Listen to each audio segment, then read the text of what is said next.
Assalamualaikum warahmatullahi wabarakatuh. Perkenalkan, nama saya Faidatul Ela Astianingsih. Saya dari Prodi PJJ Sistem Informasi. Pada UTS kali ini, saya berkesempatan untuk menjelaskan proses bisnis. Jadi, em, arti dari proses bisnis itu sendiri adalah aktivitas pada area fungsi utama bisnis yang digunakan untuk mencapai tujuan bisnis.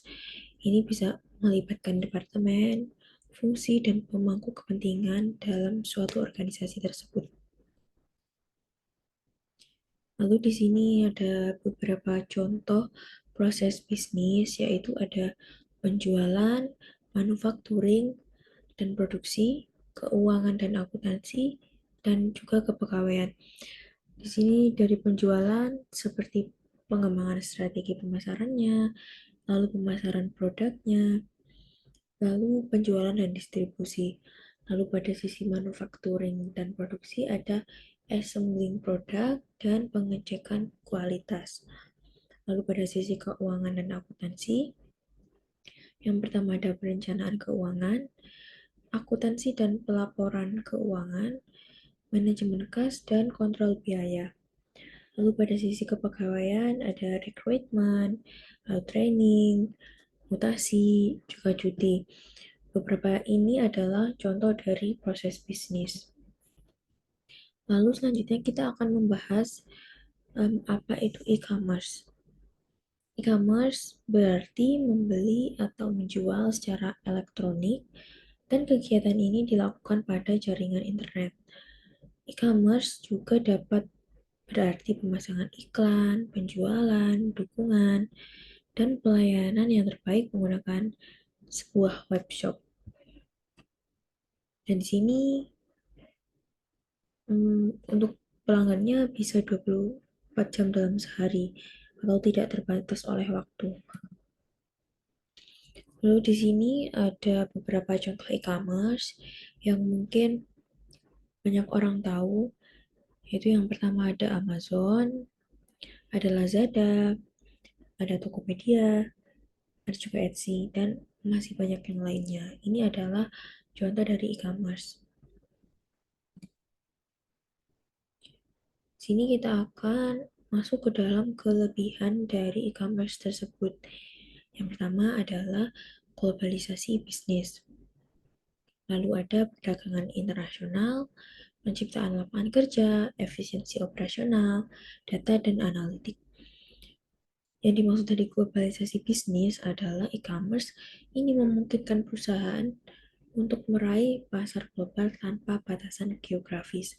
Dengan e-commerce kita bisa berjualan dalam negeri, luar kota, luar provinsi, bahkan bisa luar negeri juga, tanpa ada batasannya.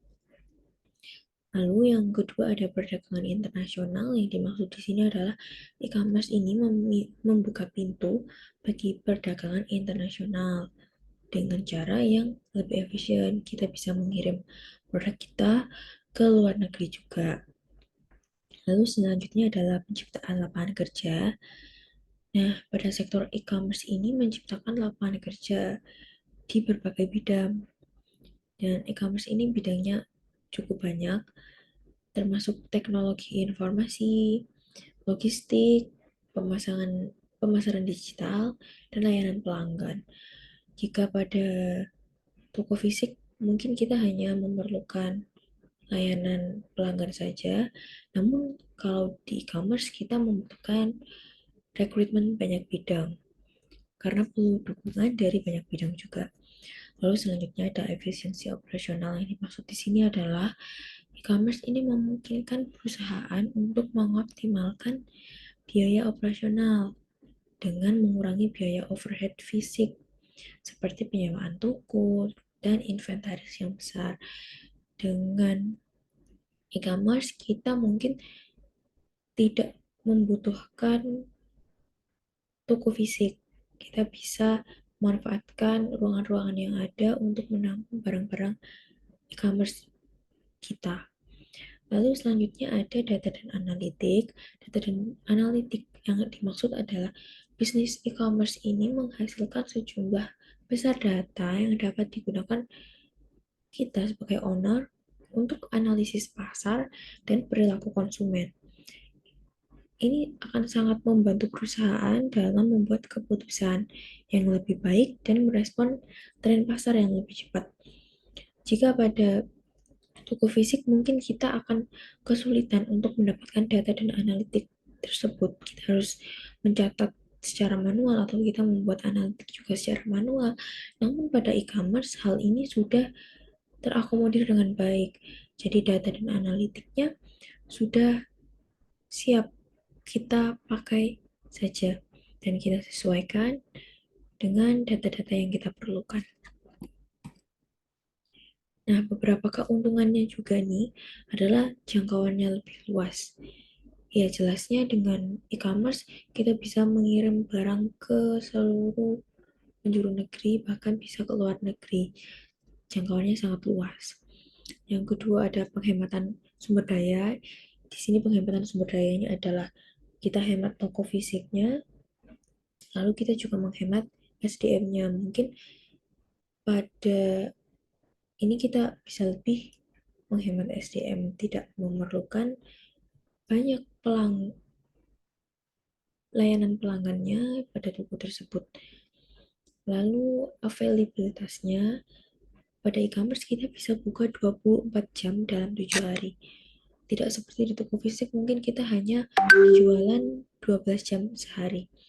Lalu ada skalabilitas, ini kita dapat memperbanyak item tanpa batasan apapun.